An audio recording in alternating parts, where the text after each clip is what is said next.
What's poppin', everyone? Adma here. Okay, first of all, I want to apologize for not posting a video for almost 3 months now.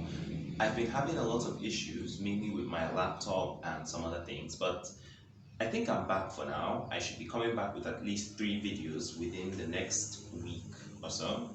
But for now, let's talk about the Redmi Note 8.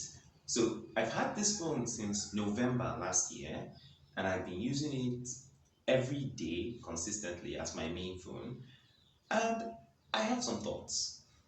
So, how I'm going to go about this review is I'm going to list my 5 sticking points about this phone, things that I don't like about this phone, and then maybe talk about some other general things that some people may be interested in.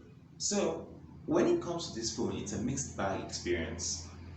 Xiaomi's MIUI is not really the best Android skin out there, but it has a lot of features and customizations that you actually love. And that brings me smoothly into my number 5 problem, the software. Now, this Xiaomi Redmi Note 8 is running Android 9. It has 4 gigs of RAM and 64 gigs of internal storage. And it's running Xiaomi's MIUI 11. I haven't upgraded to 12 yet, but it's been so buggy for me. So, as many of you should know, I am a heavy duty gamer, and the game booster in this sometimes straight up does not work. So, in games, it normally requires you to swipe in from the top left or right corners from whatever angle you're in, and it will bring out the game booster. This works sometimes and this doesn't work sometimes. So because of that little disparity, sometimes you find that you swipe in, the phone is trying to launch the game booster, but it's not working, and your screen itself is also not working in the process. Very annoying because, I mean, let's face it, if you're in a game like PUBG and you try to do this by accident, that can cause problems. There are some times when I've accidentally swiped the corner without actually knowing, and my screen just stopped working entirely, and I thought my phone had frozen. But then I know that that wasn't the case. It's a small thing, and then there are other minor bugs, like sometimes I can't clear recent apps that I use on this phone. Sometimes the brightness of this phone goes up and I cannot bring it back down. There are just some minor bugs, and also I got the Android 10 update late. I don't know why. Maybe it's maybe it's just a global issue thing. The Android 10 update came much later for me. I know a friend of mine who has this same phone but with 3 gigs of RAM, and he got his Android 10 update. I just got mine, like, I believe last month. He had his since last year. So Xiaomi, if you're listening to this, please work on this. Now, at number 4 is the camera. The camera, it's not exactly bad per se. It's a 48 megapixel main camera with a 16 megapixel ultra wide. Now, okay, let me talk about the camera app first. The camera app is very simple. You have all your modes and all your dials. Switching between lenses isn't exactly as smooth as I would like. And then you see this 2x button here and you think, oh my god, this phone actually has a telephoto lens. But then you discover that this is actually a digital zoom. I don't know why they put this here.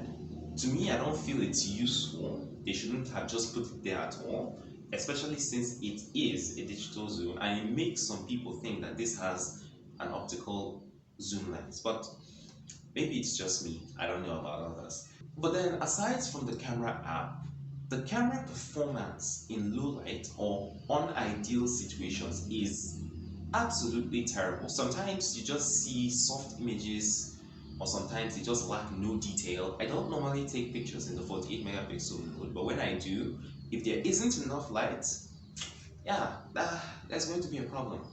So, really, this camera is dependable. If you want to use it for shooting outside or anywhere, it's 100% reliable as long as you manage to make sure that every variable, every condition, the lighting, the angle, everything is fine. You will get crisp shots. But if you're someone who just points and shoots, you may need to recheck your shots.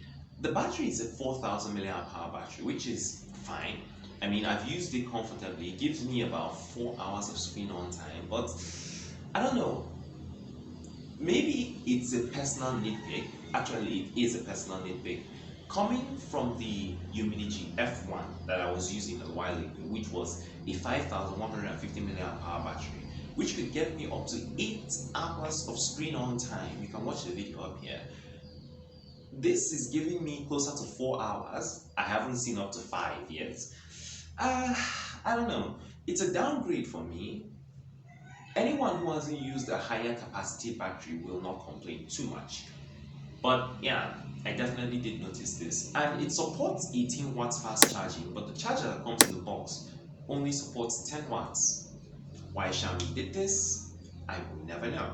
These issues I've mentioned are all pretty small issues. Let's actually talk about the main issues that I have noticed that have been grinding my gears. At number 2 is heating up. There are times that I just have the phone in my pockets and the sun is shining on me. Yes, the back is glass and the front is glass, so it's supposed to heat up very, very well. But then I expect that when I move into a place that isn't so hot, it will start to cool down immediately. But that's never the case. Sometimes I have to drop the phone on concrete to see whether the heat can pass out, because it gets so hot that it actually starts to throttle the CPU.